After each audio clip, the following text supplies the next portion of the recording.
Back in 2012, I was suffering from some pain in my lower right hip and down my right leg, and I went to the doc a number of times, and he did a back x-ray and basically attributed it to old age. Pain worsened, and I went back and said, look, I know my body, there's something wrong.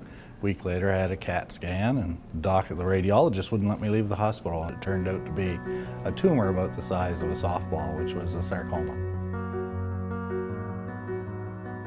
I was diagnosed in 1995. I was 18 years old. I was an athlete, and then one day I twisted my knee while playing catch with my father, and it was an extraordinary pain, a pain I'd never experienced before, and they discovered that it was osteosarcoma, it was cancer.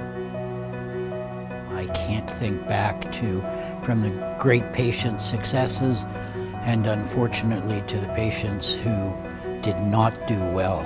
I remember all of them, and I wonder why I didn't do better, frankly, as do most of us.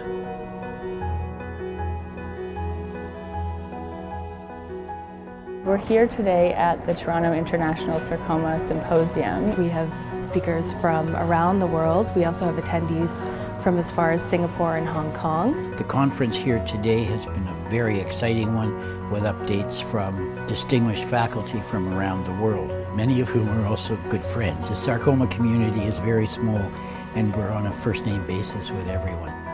There are over 50 different types of sarcoma, and it's a rarely known disease, so we have our work cut out for us in terms of awareness. I've been a 20-year survivor. People need to know that there's a light at the end of the tunnel. They need to know that you can get through this. I'm excited about the future. I'm concerned. The numbers are the numbers.